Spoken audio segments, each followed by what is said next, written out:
Good morning, gardeners. Well, today I'd like to discuss a very basic topic. Transplanting from one container to another. Well, walking around out here in the nursery, I see I got quite a few things that really need to do some shifting. And so, right off here I have Hawaiian koa tree, have grown extremely large. They're becoming pot bound, and on the bottom of the pot you can actually see the roots are starting to come through. This plant's filled its pot. That's a 3.5-inch pot, but this is really a 1-gallon plant. So I spot about 5 of these koa trees here that need my attention. I'm going to bring them into the shed. I also have a couple of pots of Dolores chives over here. It's a new productive variety of chive from Johnny's Selected Seeds. I sold some of them, planted a few in the garden, but I got 2 here that are getting overgrown, and we use a lot of chives. I think chive is a very underrated onion vegetable. It goes into almost anything, really, and here in Hawaii, chives will grow year-round.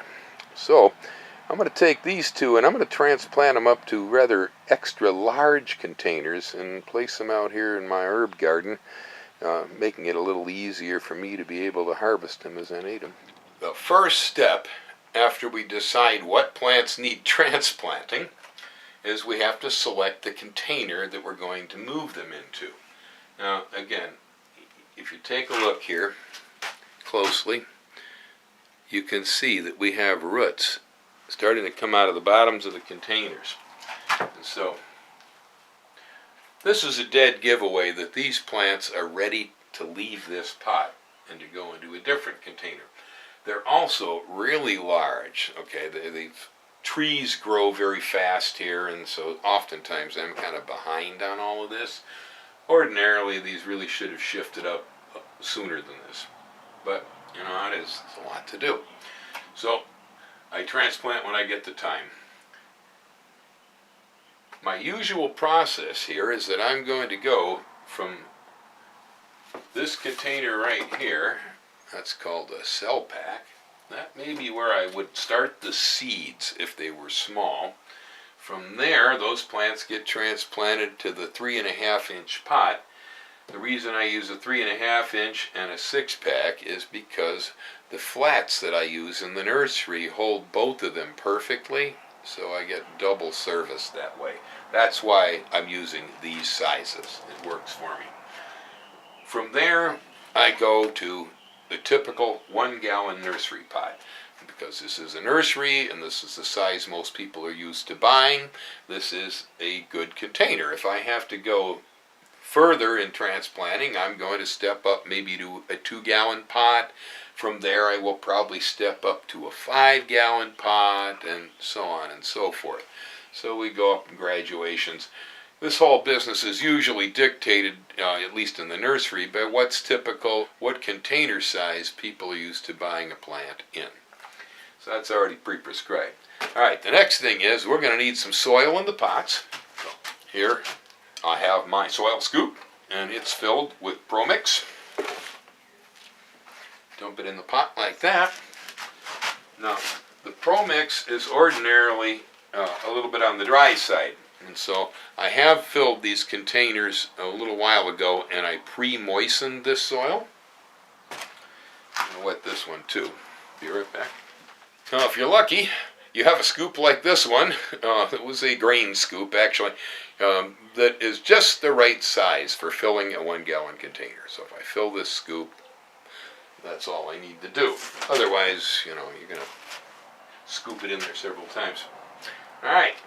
Now the next thing, ordinarily, is I will create cavities in this moistened soil mix inside the pot to hold the transplant.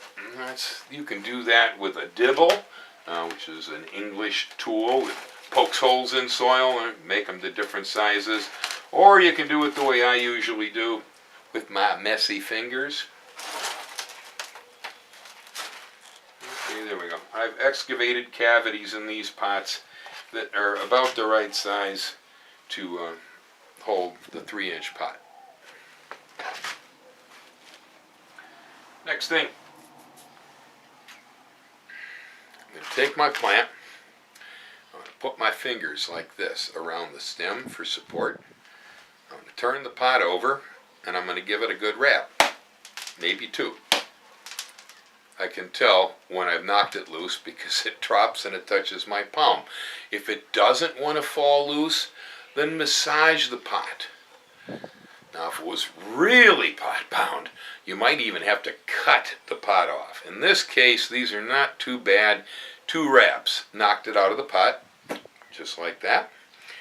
Okay, now some plants need to have their roots opened up when you're transplanting them, so you'll fan them. Now in the case of koa trees, they don't really like having their roots disturbed, and since this is not really a very bad mass of roots here, I'm just going to go ahead, take this, and put it into the pot. Like that. Now you can't smell that, but koa trees, the roots smell like garlic. And that's what I'm sniffing here. The room is full of it.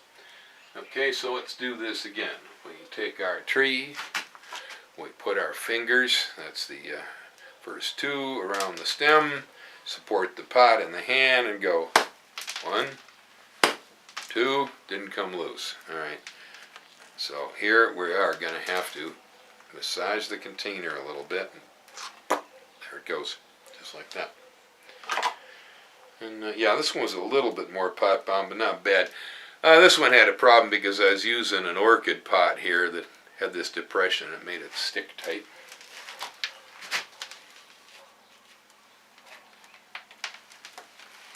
Okay, I'm pushing these down in tight in the soil, getting the trees so the trunks are vertical. They don't always grow straight for me, and so the ones that kind of lean sideways, I will put them in so they're straight. This one has 2 trees in the same container. A couple of seeds must have come up in there. Alright, well, one off. I'm going to pull the weeds out of here. We got some ground cress in there. But this other tree isn't going to help things. As you can see, we have one nice large tree, but we also have this scrawny little guy. Now right there, it implies that this one's dominant and that one's weak. Competition isn't working for one of them. And so I'm going to take my shears and go just like that. Get rid of the little one.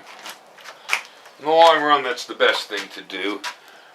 Sometimes with certain plants it's okay to go ahead, knock the soil apart and try to get the 2 trees separated so you can get 2 plants for one out of it.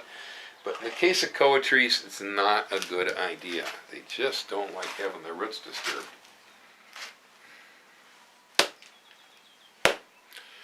Now, you don't want to bruise your hand, and so you could use a rubber mallet.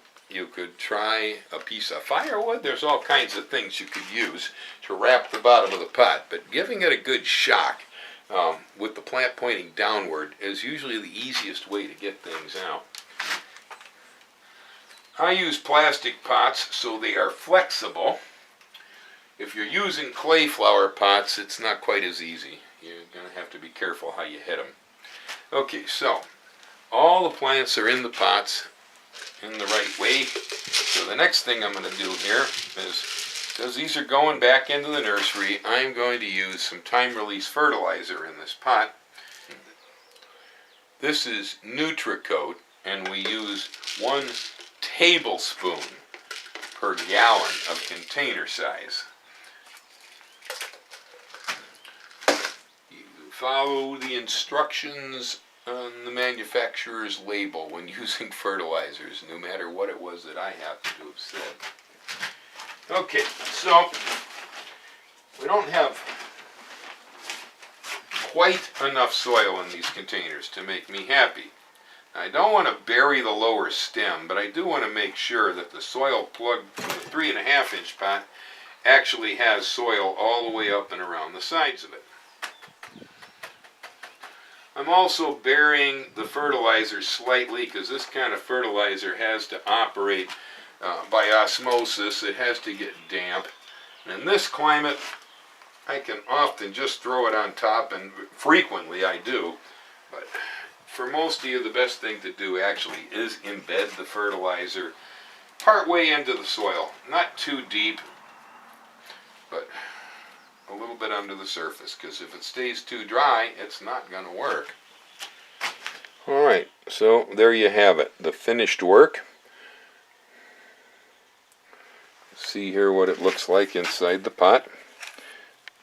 The original surface of the potting soil is visible right there.